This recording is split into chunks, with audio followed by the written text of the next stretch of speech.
Hey guys, welcome back here to today's edition of Advanced Bass Fishing. Appreciate you guys checking out today's video.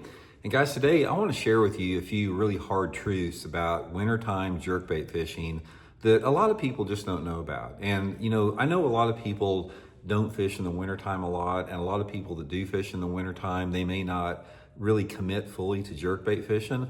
But jerkbaits, in my opinion, are probably the #1 wintertime lure. If you look at, if you put yourself in about any type of water condition in terms of water clarity and different type of water temperatures during what we classify as winter, jerkbaits are probably the most consistent bass producer. And there are some truths that I've learned over the years I want to share with you guys in today's episode here. Also, guys, a quick reminder that I will have my Megabass Jerkbait link in the description of this video in my Tackle Warehouse link. If you guys are wanting to get set up on some really good jerkbaits, man, they got a full line of them there, a bunch of different models. Again, I'll put that link in the description. If you guys want to use that link, it's a good way to support the channel.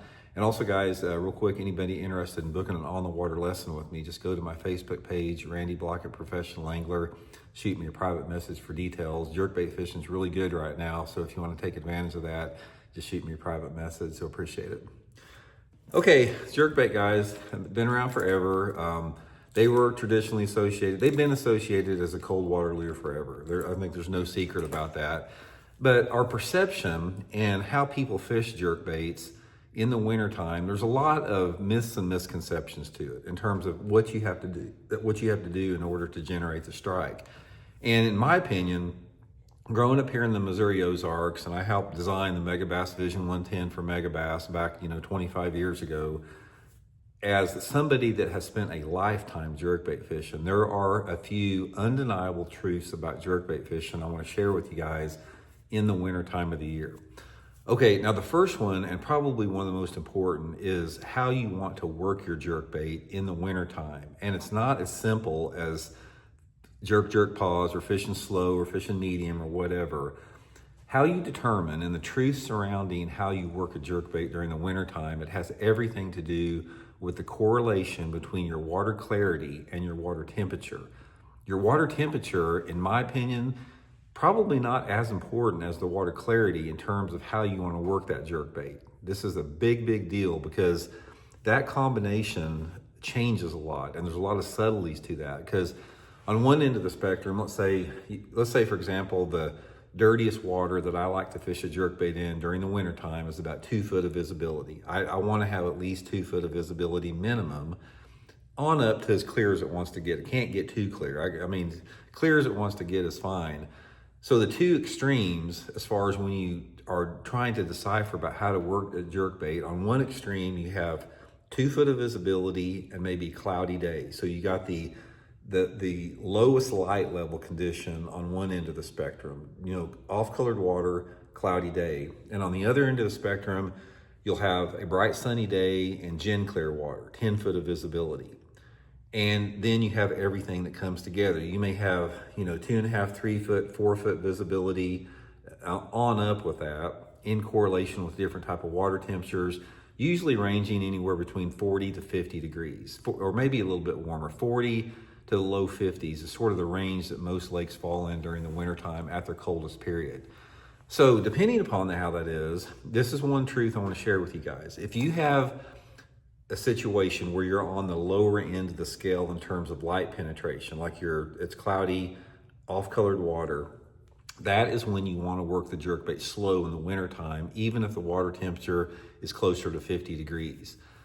The more dirty and the colder the water is, the slower that you have to work a jerkbait. And this is the time where you really want to spend time making sure your jerkbait suspends perfectly in the water. If you have water visibility of 2 foot and a water temperature of 45 degrees, this is a situation where you're going to want to jerk this thing down till it gets to the deepest part and just let it sit there for a while and not move it hardly at all. And then jerk it a little bit more and let it sit there for 5 or 10 seconds.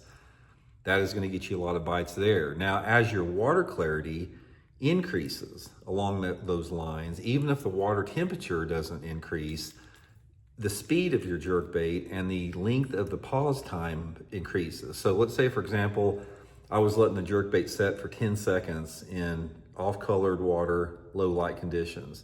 If I go to like 3 foot of clarity, like 3.5 foot of clarity, and maybe I get a partly cloudy day, instead of letting that jerkbait set for 10 seconds, I may let it set for 3 to 5 seconds.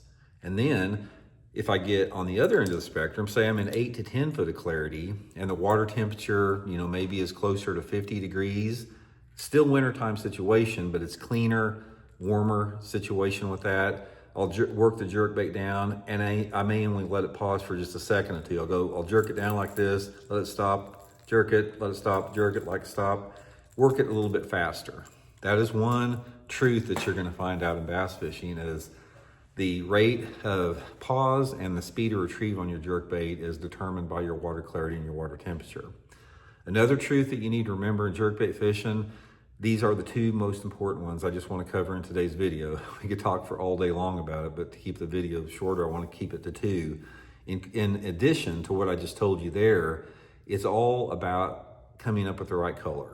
Jerkbait colors are critical in terms of getting the maximum amount of bites. And when you hone in on the right color and the right speed of retrieve and the right pause, that's when you have really good days of jerkbait fishing. So one of the things you need to have to remember about jerkbaits is that the type of jerkbait and the color of jerkbait changes a lot. It changes with different type of wind speeds and light intensities and cloud cover and water clarity, all that type of stuff.